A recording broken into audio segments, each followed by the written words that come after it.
What's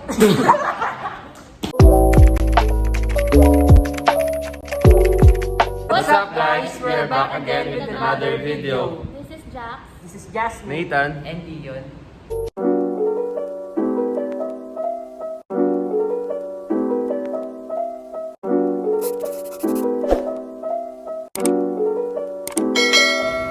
So bilang mga estudyante, we are curious about indigenous arts. So for this video, we're going to share to you guys the information we got based on our research on what are the ways we can preserve and promote indigenous art against the threats of globalization and modernization.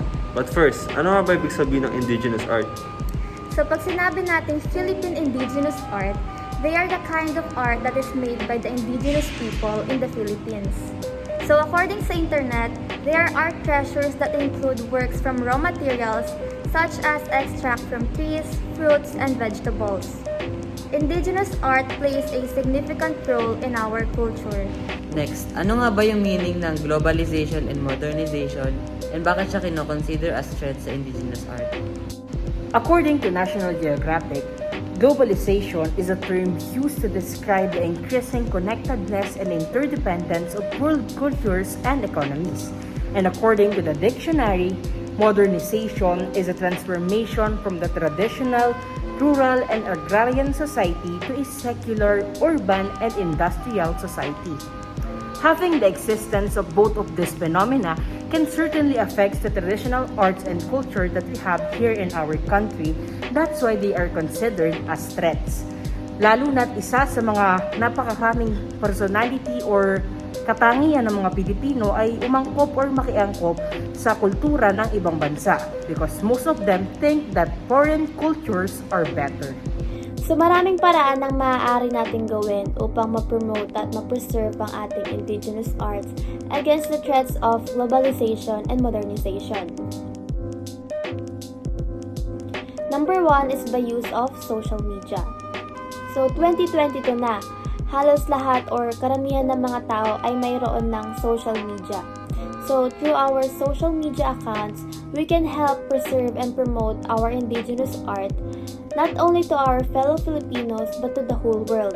Especially to the younger generations na alam naman natin kung gaano sila ka-importante because one day they will be the one to help develop our own culture as well as they will be the one to continue the legacies of our arts. So alam naman natin kung gaano kalaki yung sakop ng social media. So, mas makakatulong ito upang mas mapakilala ang ating folk arts. Through this, kaya makipagsabayan ng ating art o culture laban sa globalization or modernization na nangyayari ngayon. Next is number 2, by buying indigenous artworks. As a teenager in this society, I can help promote and preserve indigenous art by supporting our producers and great makers. Pwede akong bumili ng mga produkto na pinaghirapan gawin ng mga indigenous people. In that way, pwede kong i-share the influence yung greatness ng art and ng mga artist sa aking fellow teenagers, friends, family, and neighborhood. At dahil dito, may engganyo rin silang bumili ng produktong tradisyonal. Pwede ko rin i-share yung mga thoughts ko about this art. Alam naman natin na matibay and excellent quality ang mga gawa nila. And that is why through this, despite the threats of globalization, mapopromote pa rin natin ang indigenous art dahil lalagana pa rin ang mga produkto na gawa nila at makikilala sa iba't ibang parte ng ating bansa. Number 3, by encouraging artists to have a local center and a local art center. We can encourage artists to have a local center kung saan matutulungan ng mga katulad kong kabataan sa paggawa ng indigenous art. I know it will be a long work, but I think it will be so much fun since we are making our own country's wonderful product. We can also encourage artists to have a local art gallery wherein they can showcase their artworks so that more people will get to know and see their works. Dahil dito, matutulungan itong makilala ang mga indigenous people at ang kanilang arts or culture kahit na may threats ng globalization at modernization. Number 4, by interacting with traditional artists.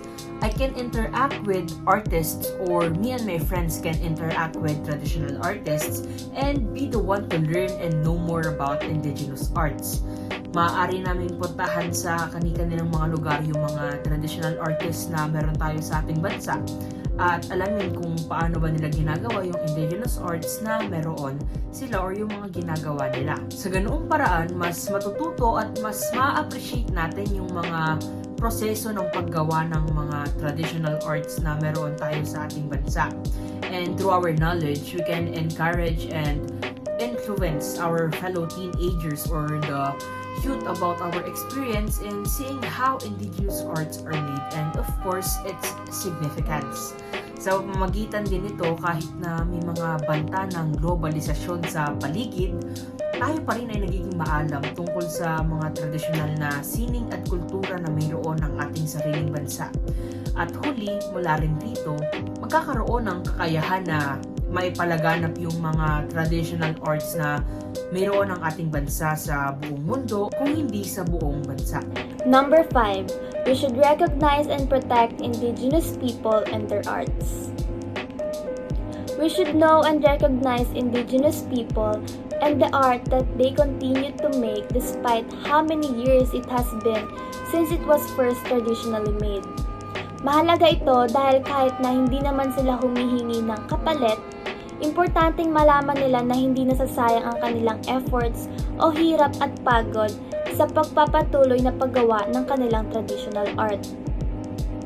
As what our government has been awarding those people, which is the Gamaba Award, it is helpful in encouraging indigenous people to continue what they do.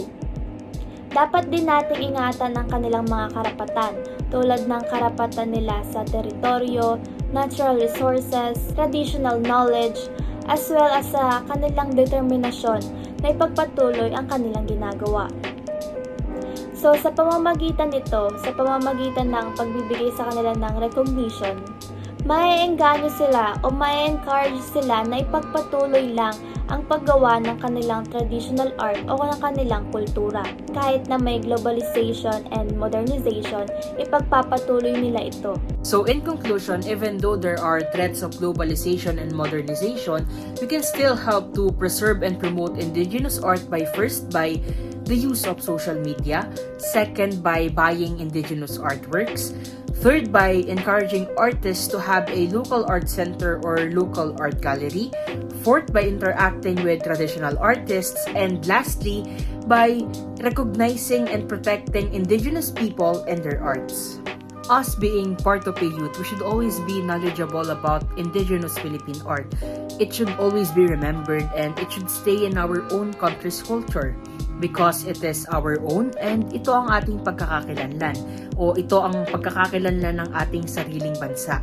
We have a big role in keeping our own country's culture. We should value it like we value our own belongings in our daily lives. I hope you learned a thing or two from our vlog. Remember, indigenous art can have a great impact in developing our own country's culture.